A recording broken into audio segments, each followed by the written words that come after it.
Abad. Ya masa ketika sunnah itu tidak terlalu banyak yang mengenalnya, artinya kejahilan itu banyak. Ya, dan pada saat kejahilan itu banyak terjadi, ya muncul orang-orang yang memusuhinya, itu hal yang wajar. Nah itu ada ibarat ya diucapkan oleh para ulama, al-jahilu adu nafsihi. Kejahilan itu adalah musuh dirinya sendiri. Dia musuh dari kebaikan. Sebab kalau dia tidak kenal sesuatu, dia akan musuhi sesuatu itu. Dia akan musuhi sesuatu itu.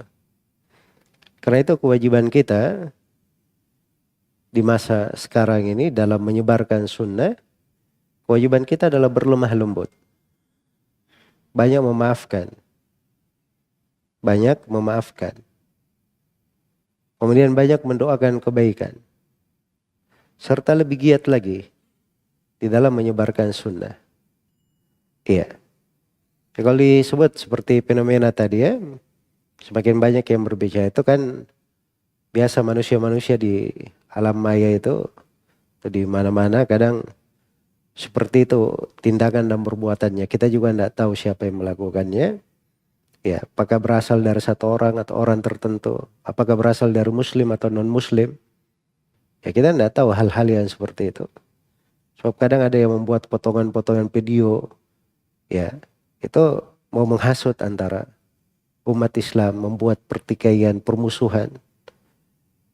Tak ada sebagian orang punya niat baik, tapi tidak disertai dengan perbuatan yang baik. Tidak disertai dengan perbuatan yang baik. Karena itu perlu kesabaran saya. Dan adanya banyak orang yang mencela, mengkritik. Itu hal yang biasa ya, lumrah. Ya, lumrah. Karena itu Imam Malik rahimahullahu ta'ala pernah beliau bertanya, "Mada yaqulun nasu fiyya?" Apa yang dikatakan oleh manusia tentang saya? Kata Imam Malik. Murid-muridnya menjawab, ada yang memujimu, ada yang mencelamu. Ya kata Imam Malik, alhamdulillahilladzi lam yajma'ahum ala dammi. Segala puji hanya untuk Allah yang tidak mengumpulkan mereka semua untuk mencela saya. Artinya kalau sudah ada yang mencela, ada yang memuji itu masih wajar. Tapi kalau semuanya mencela, itu tidak wajar namanya. Makanya Imam Malik berkata, saya bersyukur kepada Allah yang tidak mengumpulkan mereka semua bersatu padu untuk mencela saya. Bahkan kadang celaan terhadap kebaikan itu ciri Allah menghendaki kebaikan untuk kebaikan itu supaya semakin tersiar dan tersebar. Sebagaimana kata seorang penyair, wa idza aradallahu nashra fadilatin tuyat atahalaha lisana hasudi. Apabila Allah menghendaki suatu keutamaan yang berlipat-lipat itu tersiar, tersebar di tengah manusia, maka Allah akan jadikan ada lisan-lisan hasad yang membicarakannya. Iya. Karena itu ada banyak dari dakwah sunnah itu semakin tersebar di tengah manusia. Kenapa? Karena ada lisan-lisan hasad yang membicarakannya. Ada orang-orang yang berdusta ke sana sini.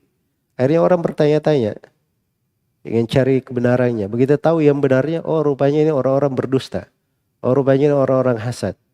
Oh rupanya sunnah ini begini. Semakin dia pelajari kebenaran, orang yang punya cahaya di dalam hatinya, cinta kepada kebenaran. Karena ahli sunnah wal jamaah, salafiyun itu, mereka tidak berbicara kecuali dengan hal yang benar. Ya karena itu banyak yang marah ya ketika diajak kepada seruan Al-Quran dan As-Sunnah. Ya sebab mereka lebih banyak bermain dengan akalnya, dengan pikirannya, merasa punya kaidah-kaidah. Tapi kaidah-kaidah yang tidak didasari dengan pendalilan dari Al-Quran dan As-Sunnah, itu yang menjadi sebab kerusakan. Iya. Dan selalu kadang sebagian orang itu memanfaatkan. Ada ya sebagian dari manusia menyuruh kepada sunnah juga, tapi keliru jalannya. Kembali kepada Al-Quran dan Sunnah, tidak ada kaidah-kaidah fikihnya. Tidak ada kaidah pendalilan. Tidak ada kaidah di dalam memahami. Tidak tidak ada pengertian dalam maqasidus syariah, maksud pensyariatan. Tidak ada letak penggunaan para ulama di dalam ayat-ayat maupun hadits-hadits.